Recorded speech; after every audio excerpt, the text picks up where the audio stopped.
오늘 하나님이 저 여러분을 사랑하시고 오늘도 예수님 안에서 좋은 일이 있습니다.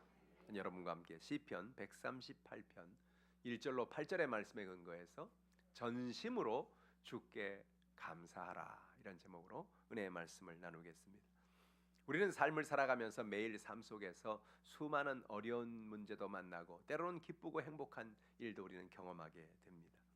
우리가 어려움을 만나면 쉽게 불평하고 원망하기 쉽지만, 그러나 그 속에서도 우리는 감사를 하며 살아갈 수도 있습니다. 다윗은 많은 고난을 만났고 심지어는 죽음의 위기를 만나기도 했지만 그 마음속에 그는 무엇보다도 감사하며 살기로 작정했습니다.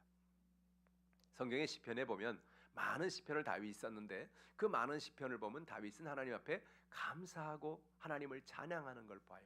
그렇다고 해서 다윗의 삶이 정말 모든 것이 감사하고 모든 것이 다 좋은 것만 있었던 건 아니에요.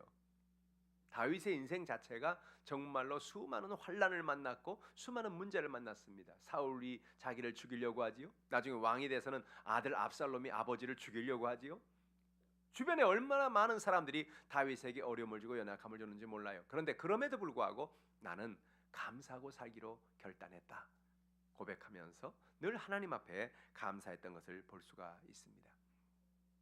요즘 교회에서만이 아니라 일반 사회에서도 감사 노트 쓰기가 유행입니다.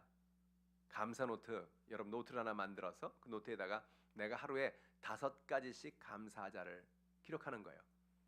여러분 하루에 5가지 감사할 일이 있을까 없을까요? 하루에 5가지가 아니고 10가지, 20가지, 50가지, 100가지도 많아요. 근데 여러분 우리가 왜 평상시에 감사할 조건이 없는 것처럼 보이냐면 감사할 조건에 대해 생각해 보지 않기 때문에 그래요. 감사하지 않을 조건을 쓰라면 몇 가지를 쓸 수 있을까요?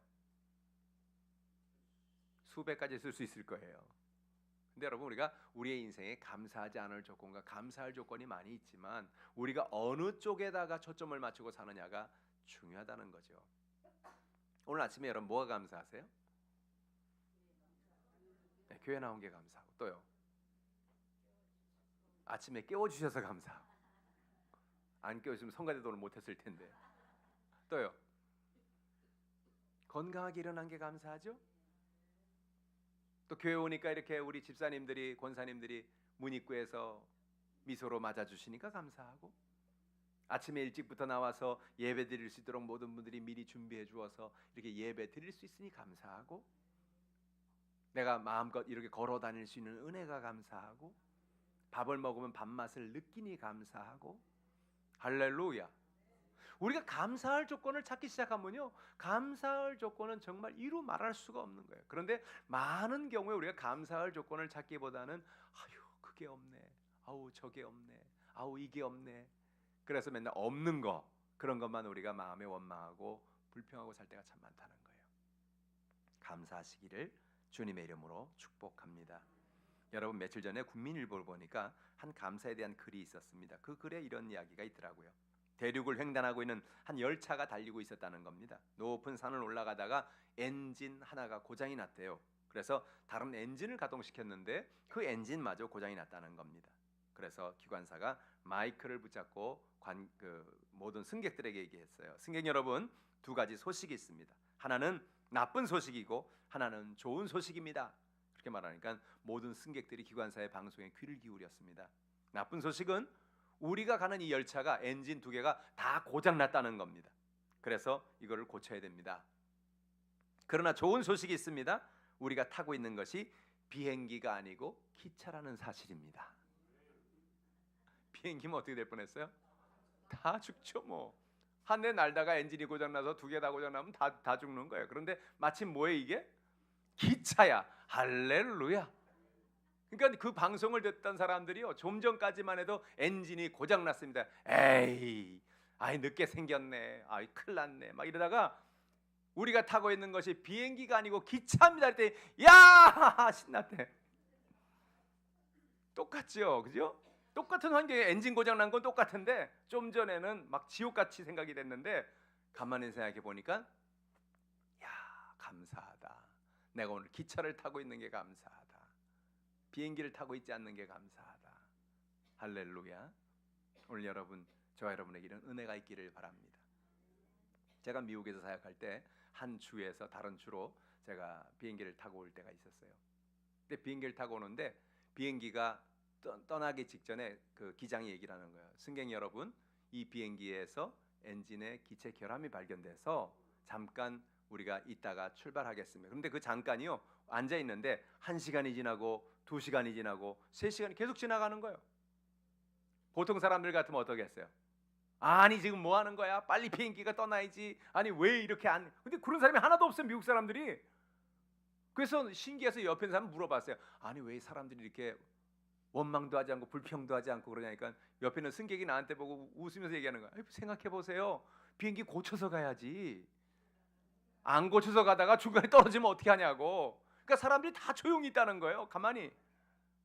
맞아요. 감사하시기를 주님의 이름으로 축복합니다.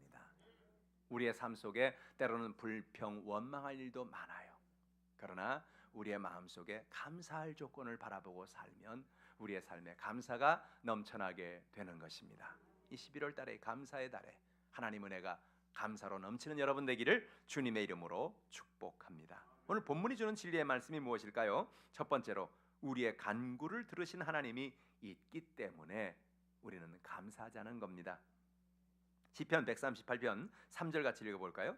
내가 간구하는 날에 주께서 응답하시고 내 영혼에 힘을 주어 나를 강하게 하셨나이다 그랬어요. 여러분 2절에 보면 그 후반절에 뭐라 말하냐면 주님의 인자하심과 주님의 성실하심 때문에 내가 감사하리이다 라고 고백하는 것입니다. 여러분 하나님은요 인자하신 하나님이세요. 인자가 뭡니까? 인자는 사랑이란 뜻이에요. 사랑이 많다.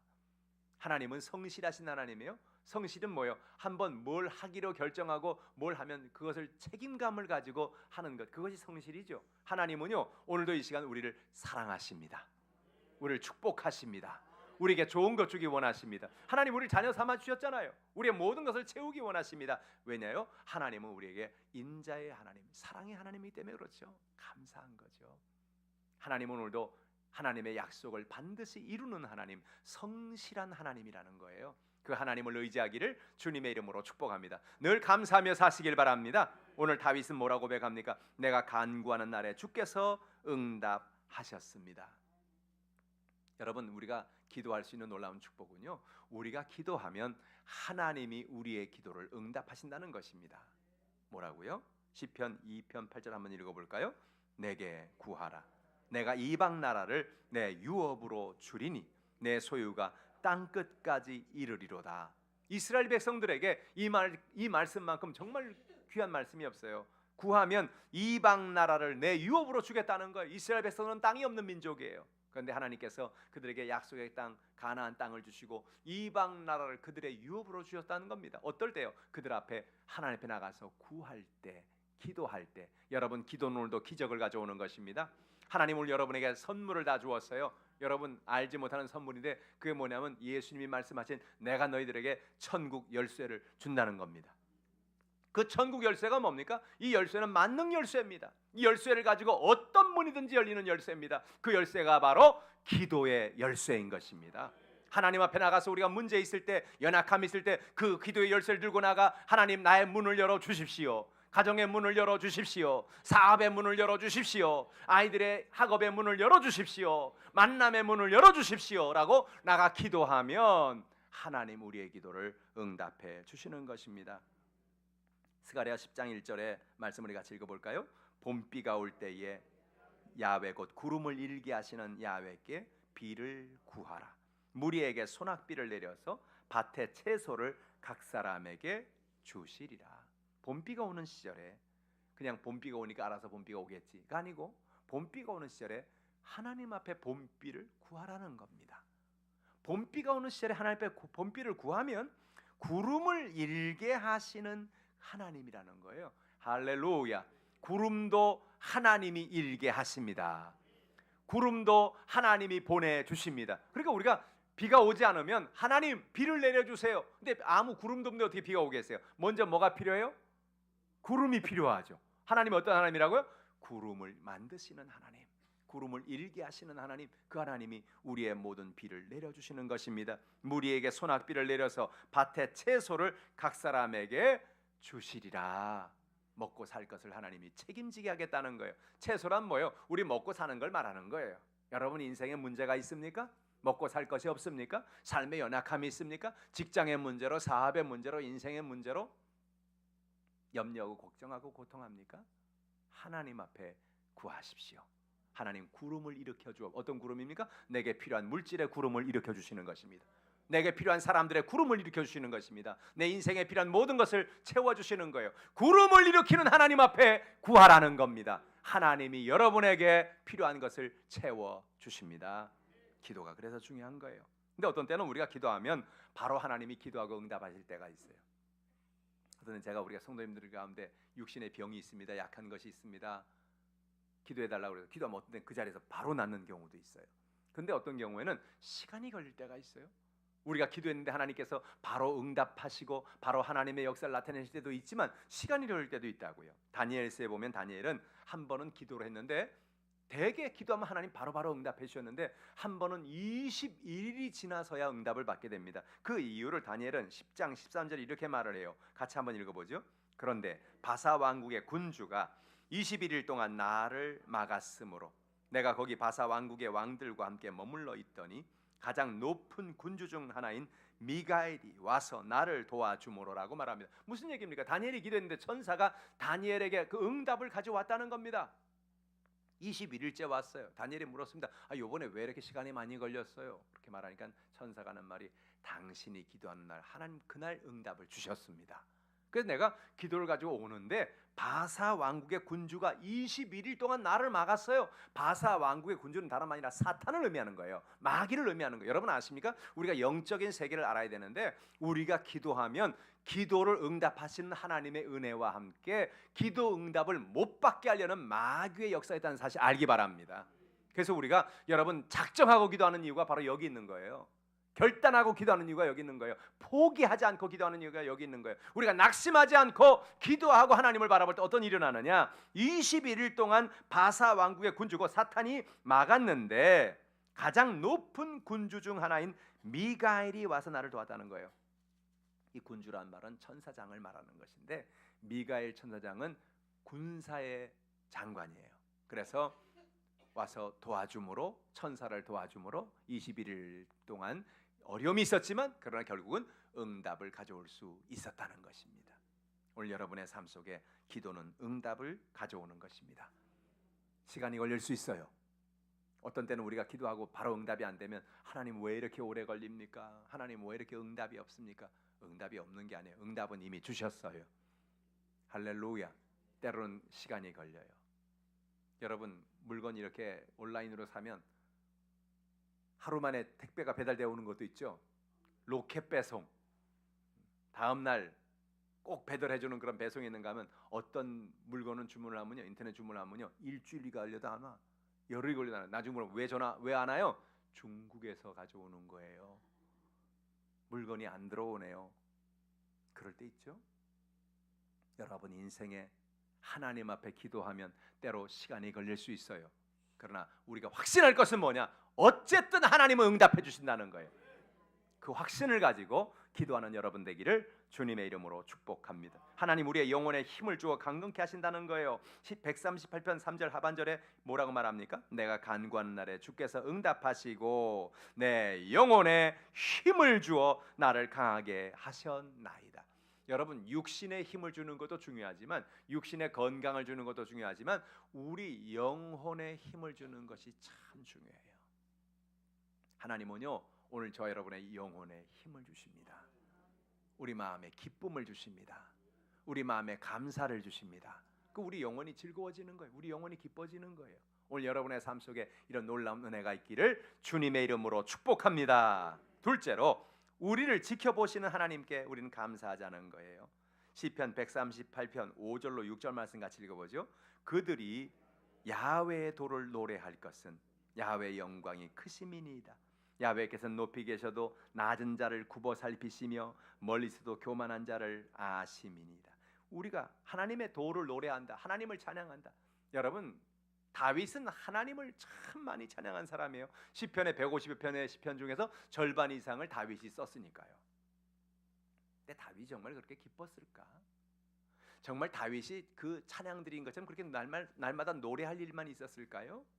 성경에 보면요, 다윗이 하나님을 찬양하는 걸 보면 정말 기뻐서 모든 것이 잘 돼서 그렇기보다는 어렵지만 힘들지만 연약함이 있지만 그러나 하나님께서 나를 도우실 걸 믿고 감사함으로 하나님을 찬양하는 것을 볼 수 있습니다. 미국의 텍사스 주립대 종신교수로 계시는 김의신 장로님이라고 계세요. 한국 분이신데요. 이제 미국의 시민권을 가지고 계시겠죠. 이분이 암 연구가예요. 아주 중요한 암 전문인데 이분이 어떤 발표를 했냐면 사람들의 몸 속에는 좋은 세포와 나쁜 세포가 항상 공존하고 있다는 거예요.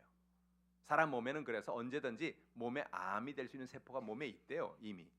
그런데 어떤 때 이것이 활성화되냐면 우리 몸이 보통 사람들이 일반적인 몸에서 스트레스를 받고 막 염려하고 걱정하고 근심하고 그러면 우리 몸 안에서 나쁜 세포가 일하기 시작한다는 거예요. 그래서 그게 암이 된다는 거예요.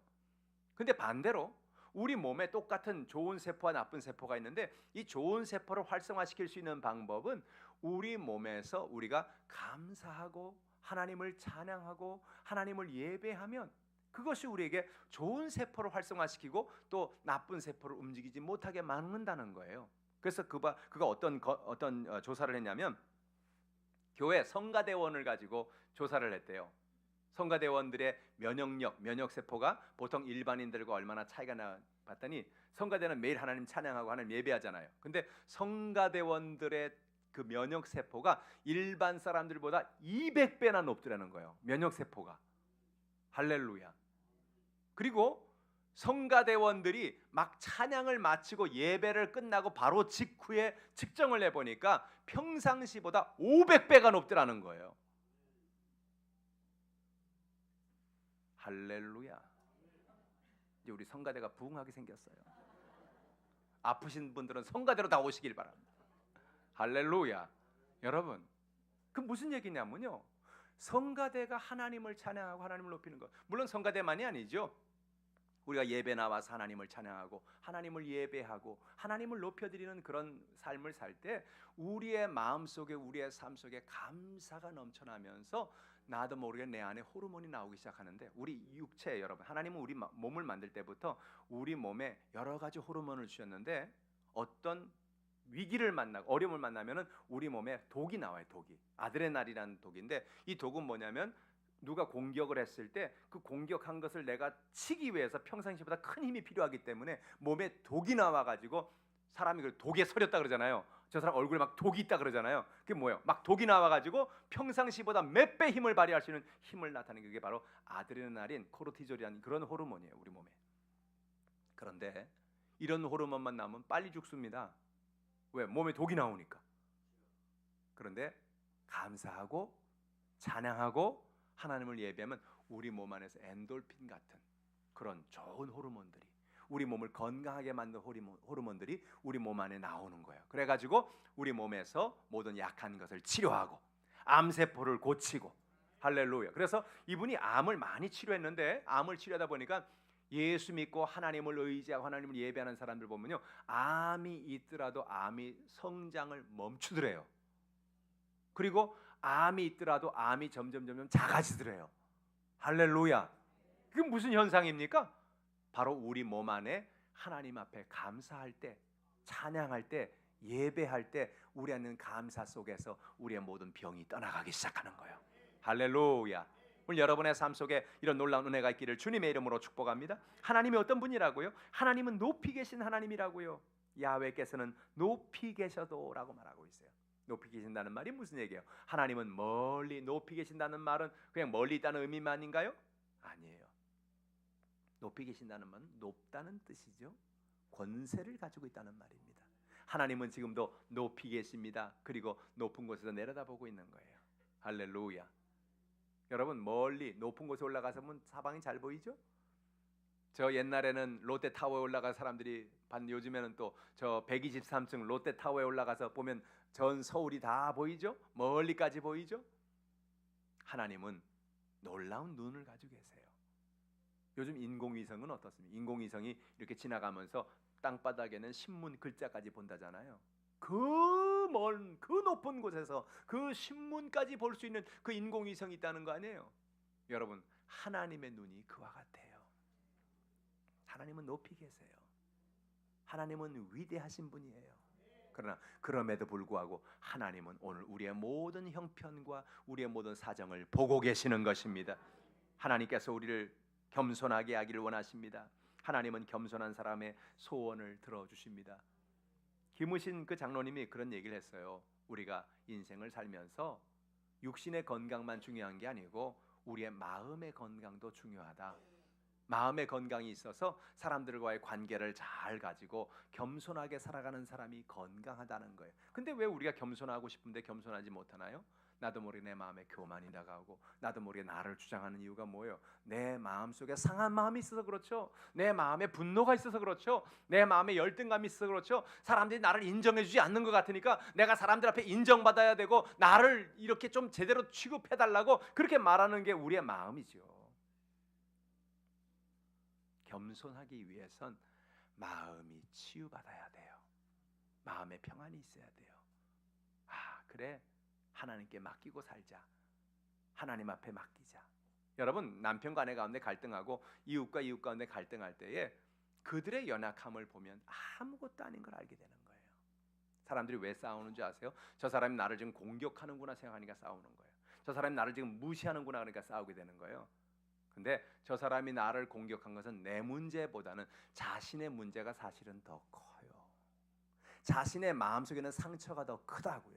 자신의 마음에는 분노가 더 크다. 그래서 내가 조그만한 그런 자극을 줬는데 그게 막 10배, 20배, 30배, 100배가 돼가지고 내게 공격으로 다가온다고요. 그래서 우리는 그런 문제를 만날 때 저 사람 어떻게 나한테 이럴 수 있나? 그렇게 싸우려고 그러지 말고 오히려 그를 불쌍히 여기고 그를 긍휼히 여기고 하나님의 가운데 겸손의 삶을 살아가는 여러분 되기를 주님의 이름으로 축복합니다. 왜 그렇습니까? 겸손한 사람의 소원을 하나님이 들으신다는 거예요. 시편 7절 우리 같이 읽어봅니다. 야훼여 주는 겸손한 자의 소원을 들으셨사오니 그들의 마음을 준비하시며 귀를 기울여 들으시고. 하나님은요 겸손한 자의 소원을 귀를 기울여 들으신다는 거예요.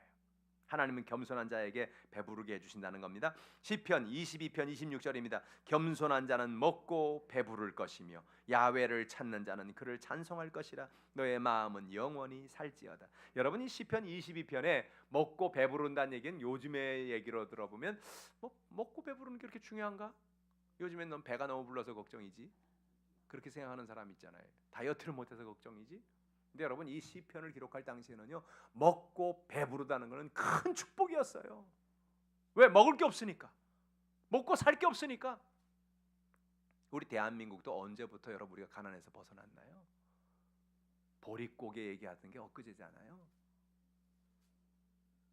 정말 겨울이 되면 먹고 살 게 없는 것이 우리 대한민국이었잖아요. 먹고 배부르다는 게 얼마나 큰 축복이었어요. 하나님께서 하나님의 은혜 가운데 겸손한 자에게 먹고 배부른 축복을 주신다는 것이죠. 하나님은 겸손한 사람에게 구원의 길을 열어주십니다. 시편 149편 4절 읽어보죠. 야훼께서는 자기 백성을 기뻐하시며 겸손한 자를 구원으로 아름답게 하심이로다. 겸손한 자를 하나님이 구원의 길로 인도해 주신다는 거예요. 여러분, 우리가 하나님 은혜 가운데 겸손하시기를 주님의 이름으로 축복합니다. 하나님은 교만한 사람을 싫어하세요. 왜냐하면 교만은 결국은 나 중심으로 돌아서기 때문에 그래요. 세상에 가장 교만한 게 뭐냐면 나는 하나님 없어도 된다는 그런 교만이에요. 그건 뭐예요? 모르기 때문에 그렇죠. 사람이 내 힘으로 난 다 할 수 있어. 전도하다 보면 가끔 그런 분이 있어요. 예수 믿으세요. 예수는 무슨 예수를 믿어요? 내 주먹을 믿어야지. 주먹을 믿겠대요. 근데 그 주먹이 조금 있다 보면 또 사라져버리는, 흙으로 변해버리는 주먹이에요. 우린 사람이 나도 모르게 그렇게 교만하게 인생을 살거든요. 하나님 교만한 사람을 낮추십니다. 사무엘하 22장 28절이에요. 주께서 곤고한 백성은 구원하시고 교만한 자를 살피사 낮추시리이다. 결국은 사람이 겸손해지면요 하나님은 자기도 모르게 이렇게 높여줘요. 그 사람을 겸손한 사람을.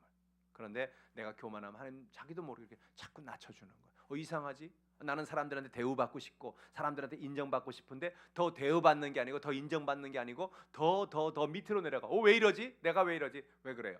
하나님이 그렇게 만드시는 거예요. 그런데 겸손해지면요, 사람들을 섬기고 사람들을 사랑으로 품어주고 오히려 겸손한 삶을 살면 사람들이 점점 그 사람을 높여줘요. 그분 참 대단한 분이야. 그분 참 존경할 만한 분이야. 그분 참 겸손한 분이야. 그분이 사람들한테 그렇게 할 이유가 없는데 그렇게 겸손하게 그렇게 하더라니까. 신문 보니까 얼마 전에 세상을 떠난 신성일 씨 얘기가 나오더라고요. 신성일 씨가 요양병원에 입원을 해서 그 요양병원에 있는데 그 요양병원에 그 혼자 있는 것이 아니라 다른 사람이 다 있는데 거기서 같이 있었다는 거예요.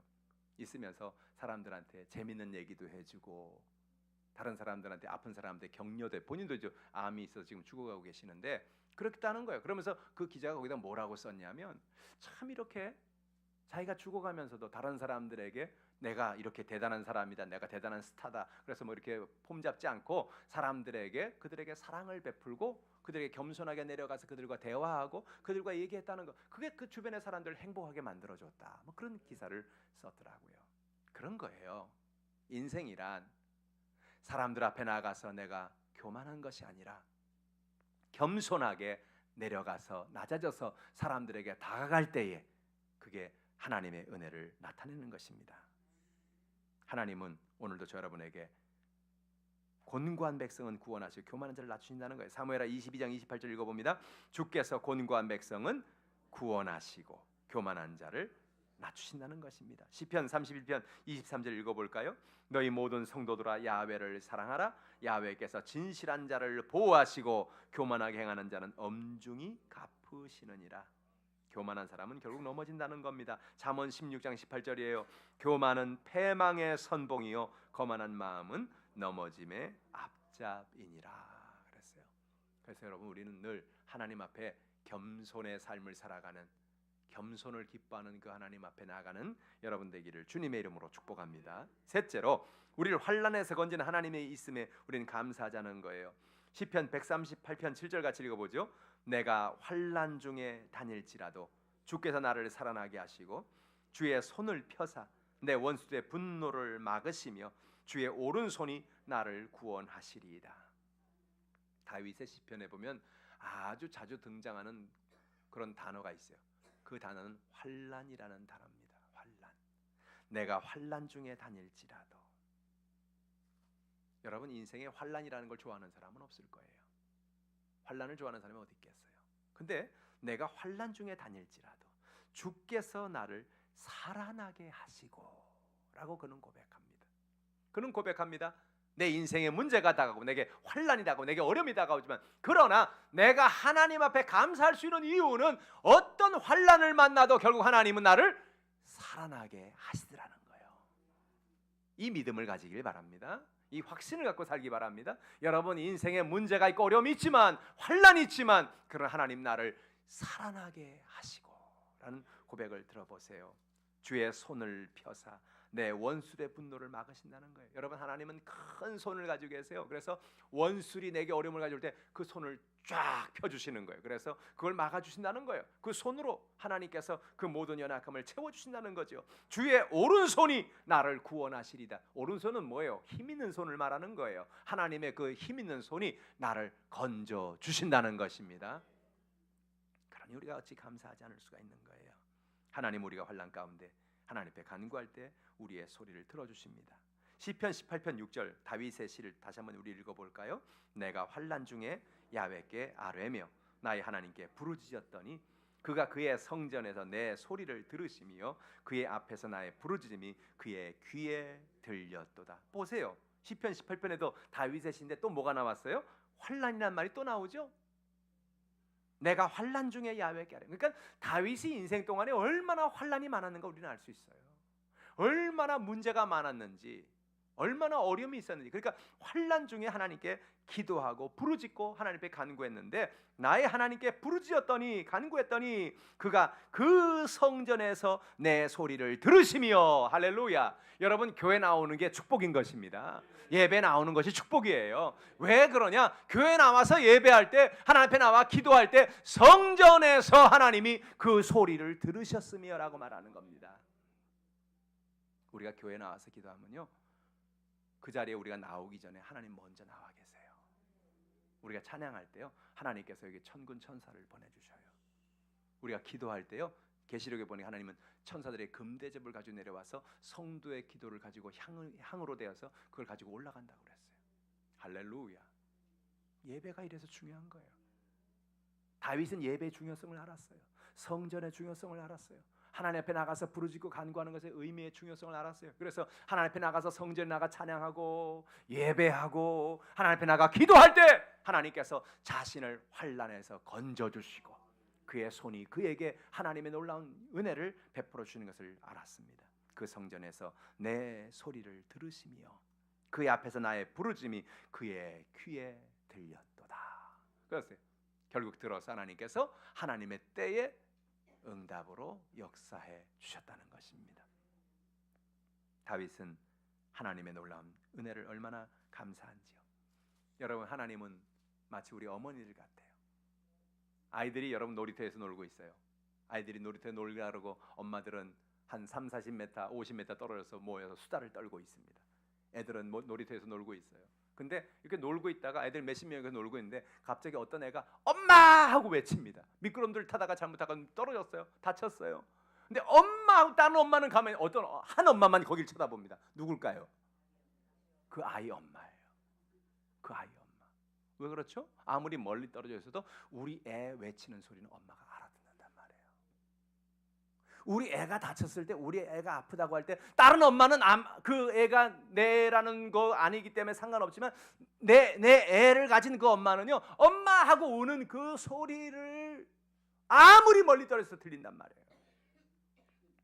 우리 하나님 아버지는 우리 어머니와 같은 분이라는 거예요.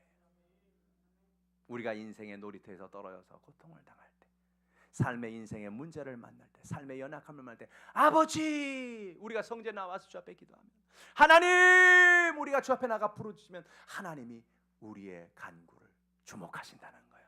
왜 어디가 아프니? 왜 어디가 문제가 있니? 왜 뭐가 문제가 있니? 왜 어려움이 있니?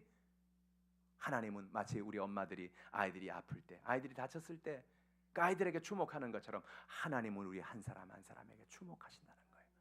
그 하나님을 의지하는 여러분 되기를 주님의 이름으로 축복합니다. 하나님 우리를 사망의 골짜기에서 건지십니다. 다윗의 고백을 들어볼까요? 시편 23편 3절로 4절입니다. 같이 읽어보죠. 내 영혼을 소생시키시고 자기 이름을 위하여 의의 길로 인도하시는도다. 내가 사망의 음침한 골짜기로 다닐지라도 해를 두려워하지 않을 것은 주께서 나와 함께 하심이라.